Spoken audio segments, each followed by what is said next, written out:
Hey everyone, this is Darian. So I wanted to do just a couple of videos, a few videos, I don't know, around common grammar mistakes. And so, I've been an educator for quite some time, teaching high school English. And so I just wanted to just do a quick video, and you all can share, these videos as you so choose. But I just wanted to do these because sometimes we tend to forget, and I see this regularly, so I just thought maybe I just do a little quick video on it, just to bring back to our remembrance that which we already know. All right, and so so the first little common grammar mistakes that I see is around what we call indefinite pronouns. Indefinite pronouns, and so. Indefinite pronouns, and I know we all are familiar with the pronouns he, she, it, us, them, her, him. We're pretty much familiar with those. They take the place of a noun. But there are some pronouns that are called indefinite pronouns. And so the definition of indefinite pronouns, it says an indefinite pronoun is a pronoun that refers to a person, place, or thing not specifically named. An indefinite pronoun is a pronoun that refers to a person, place, or thing not specifically named. All right. And so in indefinite pronouns, there are three categories. Okay. And so I want to start with the first category. The first category of indefinite pronouns. Now I want to remind you that, remember, in sentences, subject and verbs, they have to agree, right? Subjects and verbs, they have to agree, right? And so the same thing happens with indefinite pronouns. And so when these indefinite pronouns are used as the subject of the sentence, then they have to agree with the appropriate verb, whether that's singular or plural, all right? And so this first group of indefinite pronouns I want to talk about, these indefinite pronouns always take the singular verb, all right? And I'm going to list them for you. They always take the singular verbs. These indefinite pronouns are each, either, neither, one, anyone, everyone, no one, someone, everybody, nobody, anybody, somebody. Those indefinite pronouns, they always take the singular verb. Now I'm going to put it up here so you can do a screenshot real quickly so you can take it and then you can flip those words so you can read them correctly. All right. But they always take the indefinite pronoun. They always take the singular verb. They always take the singular verb. And so the common mistakes that I used to see with my students, they'll say everybody. And when you think about everybody, you're talking about multiple people. Yes, you are. Yes, you are talking about multiple people. But the rule says that everybody is an indefinite pronoun, and when it is used as the subject of a sentence, it takes the singular verb. So it's not everybody are, it's everybody is. Although we're talking about multiple people. And that's the trick in English. In English, sometimes you just got to know the rules. May not look like it, but if that's the rule, that's the rule. And the rules, sometimes in English can be tricky.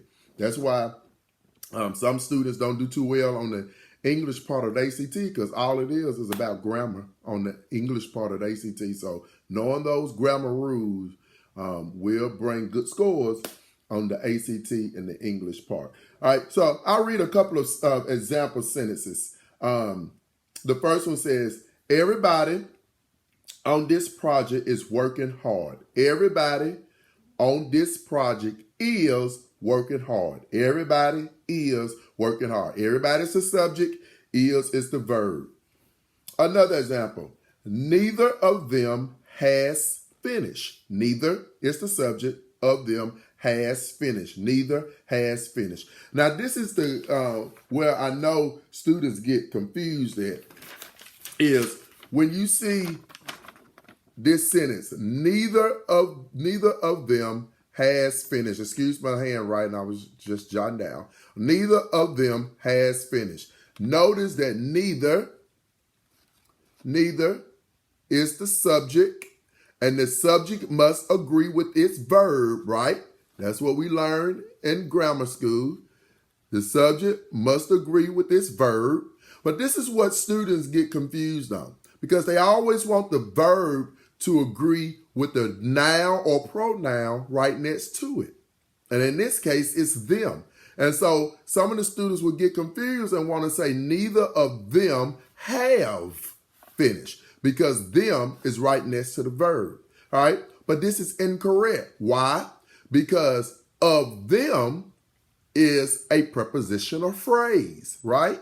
Of is a preposition. Them is the object of the preposition of. So remember, we want the verb, the subject, to agree with the verb. We don't want the verb to agree with the object of the preposition because it's not the subject, right? We learned that in grammar school.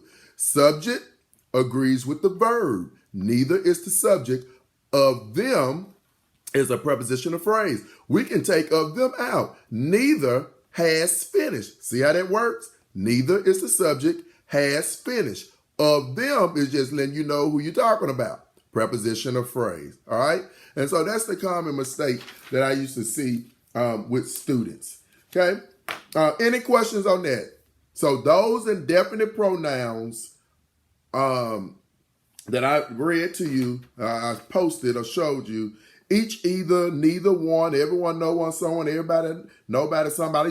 I used to call them the ones and embodies, indefinite pronouns, so students can help remember. But those always take the singular verb. Okay? Any questions? All right, the second set here. Now, these indefinite pronouns, they are always plural, and it's understandably so, because when you see these four indefinite pronouns, you'll say, oh yeah, they are plural because they're talking about more than one person or thing, all right? And these indefinite pronouns are several, few, both, and many. Now, I put these up so you can take a screenshot of those. Several, few, both, and many, okay?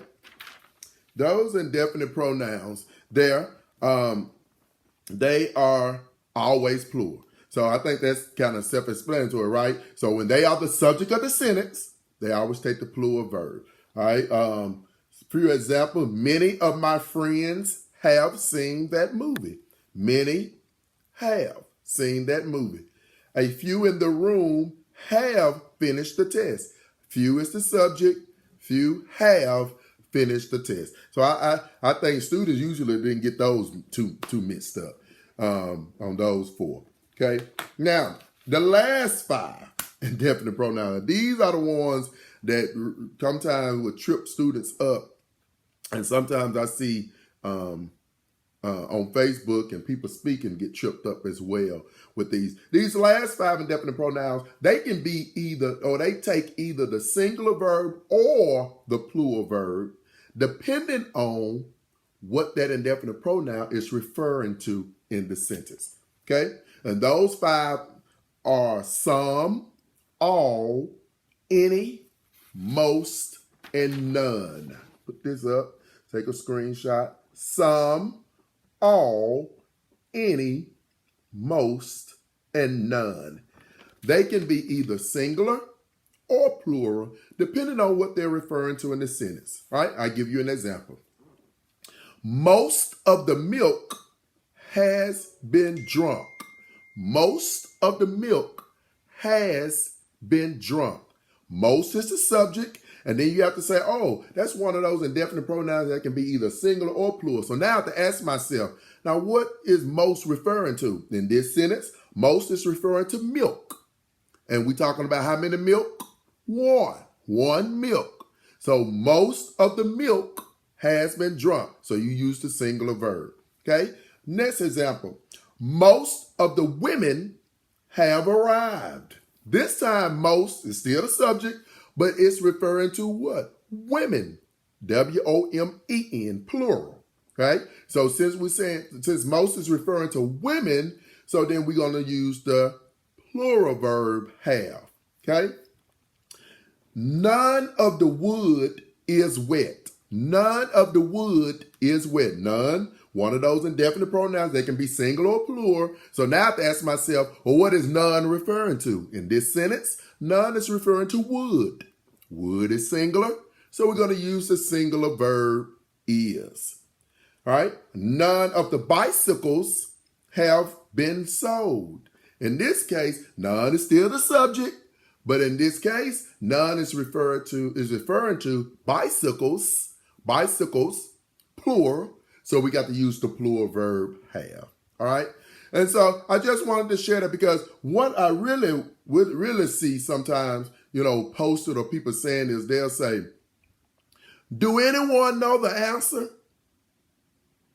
Remember, anyone is an indefinite pronoun that should take the singular verb. So when you ask that question, do anyone know the answer? That's incorrect.